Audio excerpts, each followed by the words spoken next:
దర్శకులు నరసింహానంది దర్శకత్వంలో వచ్చిన 1940లో ఒక గ్రామం కమలతో నా ప్రయాణం లాంటి ఉత్తమ విలువలు కలిగిన సినిమాల తరువాత నరసింహానంది తాజాగా ఎస్వీఎస్ ప్రొడక్షన్స్ శ్రీనిధి సినిమా సంయుక్తంగా నిర్మిస్తున్న ప్రభుత్వ సారాయి దుకాణం సినిమా ఫస్ట్ లుక్ విడుదల కార్యక్రమం గ్రాండ్ గా జరిగింది. ఈ కార్యక్రమంలో నిర్మాత ప్రసన్న కుమార్, దర్శకులు సముద్ర, నటుడు పృథ్వీతో పాటు చిత్ర యూనిట్ పాల్గొన్నారు.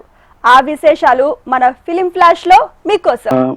మల్లన్ననే అంటే మల్లారెడ్డి గారు అని క్యారెక్టర్ చేశారు. ఆయన అద్భుతంగా చేశారు. నిజంగా థ్యాంక్ యూ సార్, మీరు ఆ పాత్ర చేసినందుకు. ఇందులో నేను ఒకటి అడిగాను సార్, మీరు చీఫ్ గెస్ట్గా రండి, యాక్టర్గా వద్దు, మీరు ఆల్రెడీ యాక్టింగ్ చేశారు, దీంట్లో చీఫ్ గెస్ట్గా వచ్చినందుకు చాలా థ్యాంక్ యూ సార్. అలాగే మా సముద్ర అన్నయ్యకి చాలా థ్యాంక్ యూ అన్నయ్య, వచ్చినందుకు, పిలవగానే వచ్చినందుకు. ఇకపోతే ఇక్కడ అందరూ కూడా యాక్టర్స్ అందరూ కూడా ఆల్రెడీ చేసిన వాళ్ళే, ఎవరు కొత్త వాళ్ళు కాదు, అందరూ 2-3 సినిమాలు చేసిన యాక్టర్స్ ఉన్నారు అందరూ కూడా. కాకపోతే ఇందులో ప్రభుత్వ సారాయి దుకాణంలో చేయడం, ఆ పాత్రలో వాళ్ళు జీవించడం అనేది చాలా కొత్తగా ఉంటుంది. ప్రభుత్వ సారాయి దుకాణం ఈ ఫంక్షన్ విచ్చేసిన ప్రతి ఒక్కరికి నా ధన్యవాదాలు. మీడియా మిత్రులకి, ఇక్కడికి వచ్చిన వాళ్ళకి, మా అన్నయ్య ప్రసన్న కుమార్ గారికి, పృథ్వీ అన్నకు, ప్రతి ఒక్కరికి ధన్యవాదాలు తెలియజేసుకుంటున్నాను. ముఖ్యంగా నా బెస్ట్ ఫ్రెండ్ నరసింహానంది, మేము ఇద్దరం నరసింహనాయుడు నుంచి కో డైరెక్ట్గా స్టార్ట్ అయ్యాం. అలాగే చేస్తూ ఇద్దరం డైరెక్ట్లు అయ్యి ఇద్దరం మంచి సక్సెస్లో వెళ్తూ ఉన్నాం. తను చేసిన ఫిలిం 1947లో ఒక గ్రామం, ఆ సినిమా నుంచి చాలా అద్భుతంగా డిఫరెంట్ సినిమాలే, రొటీన్ సినిమాలు అసలు తీయడు, ఒక మంచి కంటెంట్ ఉన్న సినిమాలే తీస్తాడు, లేకపోతే సినిమా తీయడు. అంతేకాకుండా ఒక కంటెంట్ తోటి మంచి ఆర్టిస్టులని ఇంట్రడ్యూస్ చేస్తూ, టెక్నీషియన్ని ఇంట్రడ్యూస్ చేస్తూ, ప్రతి సినిమా ఒక ప్రయోగంగా తీస్తూ ఒక అభిరుచి గల సినిమాలు తీశాడు. అలాగా తను తీసిన సినిమాల్లో ఇది గొప్ప హిట్ అవుతుందని మనస్ఫూర్తిగా భావిస్తున్నాను. నరసింహానంది గారు ఆయన డైరెక్టర్గా, వీళ్ళని ఆర్టిస్ట్గా వేషాలు ఇచ్చారు, వీళ్ళు ప్రొడ్యూసర్గా డబ్బులు ఇచ్చారు, ఆయన ఏమో వేషాలు ఇచ్చారు. సో ఒకరికొకరు క్విట్ ప్రోకో చేసుకున్నారు.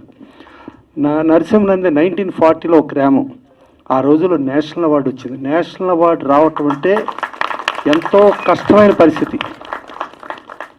నేను ఇండియన్ పనోరమా జ్యూరీకి వెళ్తే నాకు బిఫోర్ ఒక 8 years అసలు తెలుగు సినిమానే రాలా.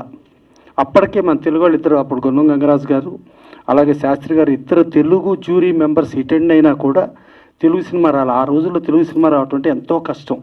అలాంటి కష్టమైన టైంలో ఈయనకి 1940లో గ్రామం నేషనల్ అవార్డు వచ్చింది. ఈయన అప్పట్లో ప్రొడ్యూసర్స్ కౌన్సిల్ మెంబర్ కూడా కాదు, కానీ ఒక నేషనల్ అవార్డు వచ్చిందని అప్పుడు ప్రొడ్యూసర్స్ కౌన్సిల్ టీవీ యాడ్స్ చేసేటప్పుడు ఈయనకి ఫ్రీగా 4 lakhs rupees యాడ్స్ ఫ్రీగా. ఎందుకంటే ఆయన చేసిన గుర్తింపు, ఒక భారతదేశంలో గుర్తింపు కలిగినట్టుగా ఒక తెలుగువాడు ఒక తెలుగు సినిమా ఇంత పవర్ఫుల్గా, ఇంత సెన్సిటివ్ సినిమా చేశాడని చెప్పి ఇవ్వటం జరిగింది. అలాంటి నరసింహానంది గారు ఇవాళ ఇంతమందిని పరిచయం చేసి ఇదంతా చేస్తున్నారంటే డెఫినెట్గా ఇవాళ ఈయన పరిచయం చేసిన వాళ్ళు ఎక్కడికో ఎదిగిపోతారు, దాంట్లో డౌట్ లేదు. మా ఎస్వీఎస్ ప్రొడక్షన్స్ తరఫున ఈ రోజున పోస్టర్ లాంచింగ్ జరిగింది. ఇక మెయిన్ ఏంటంటే ఒకటి చెప్తాం మా నరసింహానంది గారి గురించి. శ్రీకృష్ణదేవరాయల కాలంలో రాయలసీమలో రాళ్ళు రత్నాలు చేసి అమ్మేవారు అనేవారు, రత్నాలు అమ్మేవారు అని. అలాగా తెలుగు చలనచిత్ర పరిశ్రమ ఒక నేషనల్ అవార్డు వచ్చిన డైరెక్టర్ 1940 ఒక గ్రామం అనే సినిమాకి నేషనల్ అవార్డు వచ్చిందంటే కానీ దాసరి నారాయణరావు గారి దగ్గర నుంచి, రాఘవేంద్రరావు గారి దగ్గర నుంచి అందరూ ఎవరయ్యే కుర్రోడు, అద్భుతమైన కథతోటి సినిమా తీశాడు అనగానే ఇమ్మీడియట్గా బైక్ స్టార్ట్ చేసాం. నేను మా ఫ్రెండ్ ఎక్కడున్నా నరసింహానంది గారిని పట్టుకుని ఒక వేషం అడుగుతాం మనం. అలాంటి డైరెక్టర్ దగ్గర మనం పనిచేయాలి. చాలాసార్లు బైకులు వేసుకుని సాగర సొసైటీలో తిరుగుతూ ఉండేవాళ్ళం.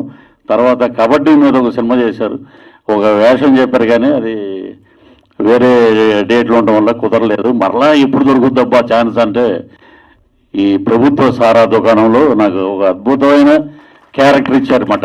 50 members ఆడిషన్ చేస్తే ఫిల్టర్ అయ్యి వీళ్ళు వచ్చారు. ఇక మీరు ఆ సినిమా ఎలా ఉంటుంది, ఆ పాత్ర ఎలా ఉంటే మీరు అర్థం చేసుకోండి. ఒక 50 మందిని ఫిల్టర్ చేస్తే, మంచి నటులు ఫిల్టర్ చేస్తే వీళ్ళు వచ్చారండి. ఒక్కొక్క ఇందులో హీరో, ప్రతి క్యారెక్టర్ హీరోయిన్ ఎంత అద్భుతంగా ఉంటుందంటే సినిమా అసలు మీరు కూర్చున్నారంటే ఇక మరి లాస్ట్ వరకు కూడా అసలు మిమ్మల్ని మీరే మర్చిపోతారు. అంత అద్భుతంగా మూవీ వచ్చింది.